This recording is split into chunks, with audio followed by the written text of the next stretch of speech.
हिंदू धर्म का मुख्य आधार हमारे 4 वेद रहे हैं। ऐसी मान्यता है कि सृष्टि के आरंभ में ही वेदों की उत्पत्ति हुई थी और इसमें वर्णित उपाय और साधनाएं अकाट्य हैं, जिनका पूर्ण लाभ साधकों को प्राप्त होता है। यदि साधक ऋग्वेद में वर्णित साधनाओं को, उपायों को कर ले तो निश्चय ही उसके जीवन में परिवर्तन होके रहेगा। मानव लक्ष्मी के पीछे हाथ धोकर पड़ा रहता है, पर अज्ञानतावश कुछ ऐसी गलतियां कई बार कर देता है जिससे धन की देवी मनाए नहीं मानती है। तो आइए जानते हैं कि आप कौन सी त्रुटियां करते हैं और इसके बाद हम जानेंगे कि कौन से उपायों के द्वारा आप लक्ष्मी को प्राप्त कर सकते हैं। यह उपाय हमारे सबसे प्राचीन ग्रंथ ऋग्वेद में वर्णित है। तो आइए चलिए जान लेते हैं कि आप त्रुटियां कौन कौन सी करते हैं। संध्या के समय जो घर के आंगन में झाड़ू लगाता है, लक्ष्मी उस पर शापित होकर लोप हो जाती है। यदि कोई याचक द्वार पर आकर कुछ मांगे और आप उसे कुछ ना दें तो लक्ष्मी दोष लगता है। कर्ज न चुकाने से भी मानव हमेशा दरिद्र बना रहता है। ऐसा व्यक्ति जो घर में दीपक नहीं जलाता है, उसके घर में भी लक्ष्मी का प्रवेश नहीं होता है। ऐसे लोग जो हाथ में रखकर रोटी खाते हैं, उससे भी लक्ष्मी का असम्मान होता है। जो व्यक्ति सामान, मेज, कुर्सी एवं शरीर आदि के बाजे बजाता हो, ऐसे व्यक्ति से भी लक्ष्मी रुष्ट रहती है। जो व्यक्ति अशुद्ध सोना, चांदी का प्रयोग करता हो, चोरी करता हो, जिस घर में सदैव कला बनी रहती है और झाड़ू का सम्मान नहीं होता है। यदि किसी घर में कोई गृहिणी भोजन बनाते समय भोजन को खा लेती है एवं जूठे भोजन को परोसती है, तो उससे भी लक्ष्मी दोष लगता है। जो व्यक्ति पराया धन हड़पता है तथा पर स्त्री गमन करता है, सूर्योदय के बाद तक सोए रहने तथा नित्य प्रभु का भजन न करने वाले पर भी लक्ष्मी दोष लगता है।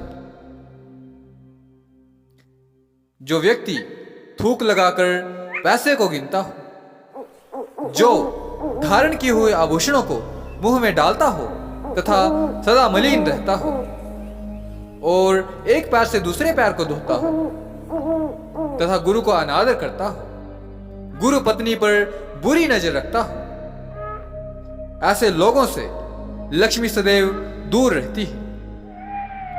जो व्यक्ति देवी देवताओं को बासी फल एवं भोजन अर्पित करता हो, यह कुछ एक त्रुटियां हैं जिसके कारण लक्ष्मी सदैव रुष्ट रहती है। तो चलिए जान लेते हैं ऋग्वेद में वर्णित उन उपायों के बारे में जिन्हें यदि आप जीवन में कर लेंगे तो लक्ष्मी आपके पास आने को विवश हो जाएगी। जिस घर में 8 प्रहर दीपक जलता हो, वहां स्थायी लक्ष्मी का वास होता है। इससे प्रसन्न हो पितृ देवता भी आशीर्वाद देते हैं। जिस व्यक्ति ने अपने गृह में चिरी यंत्र, कनक धारा आदि यंत्रों की स्थापना यदि अपने घर में कर ली है, तो निश्चित रूप से वह व्यक्ति लक्ष्मीवान हो जाएगा। उसे संसार की कोई भी ताकत लक्ष्मी संपन्न होने से नहीं रोक सकती है। जिस घर में सुंदर पत्नी हो और उसका सम्मान हो, तब भी लक्ष्मी मां सदैव ऐसे वक्तों पर प्रसन्न रहती हैं जहां पर श्वेतार गणपति, दक्षिणावर्ती संत आदि स्थापित हो, वहां पर लक्ष्मी सदैव ही निवास करती है। जिस घर में स्त्री अपने पति को भगवान मानती हो तथा सबको भोजन करवाकर स्वयं ग्रहण करती हो, तो निश्चित ही लक्ष्मी उस घर में प्रवेश करती है। जो सदैव नित्य स्नान कर स्वच्छ वस्त्र धारण करता हो, प्रभु का भजन करता हो, अन्य स्त्री पर कुदृष्टि नहीं रखता हो, वहां स्थायी लक्ष्मी का वास निश्चित रूप से होता है। जो व्यक्ति मौन होकर अन्न ग्रहण करता हो, अन्न का अपमान नहीं करता हो, वहां लक्ष्मी सदैव प्रसन्न रहती है। सदैव जो दिन में उत्तर तथा रात्रि में दक्षिण दिशा की ओर मुख करके मल त्याग करता हो, उसे निश्चित रूप से लक्ष्मी से लाभ प्राप्त होता है। वेदों में वर्णित इन उपायों से निश्चित रूप से लक्ष्मी की प्राप्ति होती है। इनसे सर्वश्रेष्ठ कोई उपाय नहीं है, क्योंकि इनका वर्णन स्वयं वेदों में आया हुआ है, ऋग्वेद में आया हुआ है। मैंने आपको इन उपायों को सारांश के रूप में समझाया है।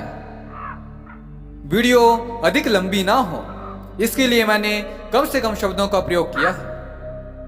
मुझे आशा है यह वीडियो आपके लिए अवश्य ही ज्ञानवर्धक साबित होगी।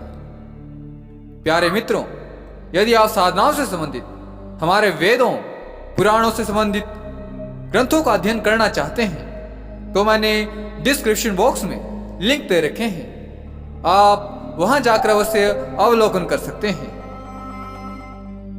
अब इसके साथ ही मैं अपने शब्दों को विराम देना चाहूंगा। जय माता दी।